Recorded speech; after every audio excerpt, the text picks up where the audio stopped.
Hi అందరికీ! పిల్లలకి ఎంతగానో ఇష్టమైన మిల్కీ బార్ చాక్లెట్‌ని ఇంట్లోనే సింపుల్‌గా ప్రిపేర్ చేసేయండి. వాళ్ళ స్పెషల్ అకేషన్స్ అప్పుడు వాళ్ళు చాలా సర్ప్రైజ్‌గా ఫీల్ అవుతారు. టేస్ట్ కూడా చాలా చాలా బావుంటుంది. ముందుగా ఒక మిక్సింగ్ బౌల్‌లో ఒక జల్లెడని పెట్టేసుకొని, ముప్పావు కప్పు దాకా మిల్క్ పౌడర్‌ని వేసుకోండి. ఒక పావు పంచదారలో కప్పు వచ్చే దాకా పొలుకులన్నీ మనం కూడా మిక్సీ పట్టి పెట్టుకున్న పైకొచ్చేస్తాయండి. పంచదార వీటిని మనం పొడిని పక్కకి వేసుకోండి. తీసేసుకొని, ఈ ఈ రెండిటిని మిక్సింగ్ బౌల్‌ని కూడా పక్కన జల్లించేసుకుంటే పెట్టేసుకుంటే, చాక్లెట్స్ చేసుకోవడానికి ఇలాంటి మౌల్డ్స్‌ని యూజ్ చేస్తున్నామండి. ఇది అమెజాన్‌లో దొరుకుతుంది.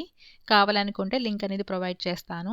లేదా దగ్గరలో ఉన్న సూపర్ మార్కెట్స్‌లో కూడా ఈ రోజుల్లో ఉంటున్నాయి. చిన్న చిన్న చాక్లెట్స్ చేసుకోవాలి అనుకుంటే ఈ మౌల్డ్స్ చాలా ఉపయోగపడతాయండి. వీటిని ముందుగా శుభ్రంగా వేడినీళ్ళతో కడిగేసుకొని, ఆరపెట్టేసుకొని యూజ్ చేసుకోవాలి.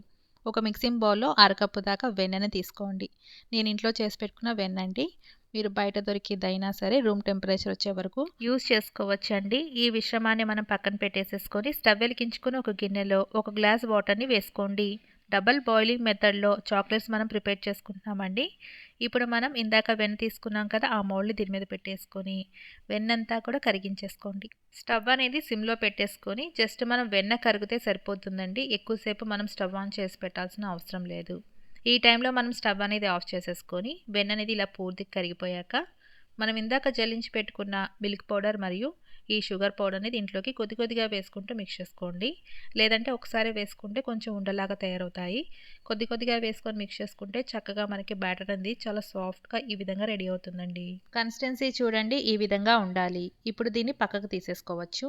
మనం ఇందాక రెడీ చేసి పెట్టిన మౌల్డ్స్‌లోకి ఈ బ్యాటర్‌ని అంతా కూడా స్లోగా ఇలా డ్రాప్ చేసుకోండి. ఒకవేళ మీకు బ్యాటర్ అనేది కొంచెం చిక్కగా అనిపిస్తే మళ్ళీ ఒకసారి వెచ్చపెట్టుకోండి. చక్కగా మనకి కన్సిస్టెన్సీ ఈ విధంగా ఉంటుంది. ఇప్పుడు 2 సార్లు ట్యాప్ చేసేసుకొని దీన్ని ఫ్రిడ్జ్‌లో స్టోర్ చేసేసుకోవాలి. ఫ్రిడ్జ్‌లో దాదాపు 2 గంటల పాటు ఫ్రిడ్జ్‌లో పెట్టేసుకుంటే చక్కగా గట్టిపడిపోతుందండి. ఈ చిన్న మౌల్డ్స్‌లో కూడా చక్కగా ఈ బ్యాటర్‌ని అంతా ఈ విధంగా వేసుకోండి. వేసుకున్న బ్యాటర్‌ని కూడా ట్యాప్ చేసేసుకొని ఫ్రిడ్జ్‌లో పెట్టేసుకోండి. అంతే. ఇలా ఫ్రిడ్జ్‌లో 2, 3 గంటల పాటు పెట్టేసుకుంటే చక్కగా మనకి చాక్లెట్స్ అన్నీ రెడీ అయిపోతాయండి.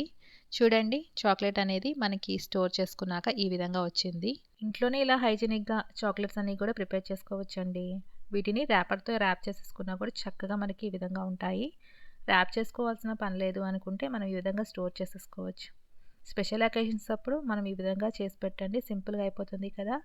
మీరు కూడా చూసి ట్రై చేసి ఎలా వచ్చిందనేది కామెంట్ రూపాన తెలియచేయండి. మరెన్నో టేస్ట్ అండ్ క్విక్ రెసిపీస్ కోసం నా ఛానల్‌ని చూస్తూ ఉండండి. నచ్చితే గనుక ఒక లైక్ చేసి, సబ్స్క్రైబ్ చేసి, షేర్ చేయండి. And thank you for watching.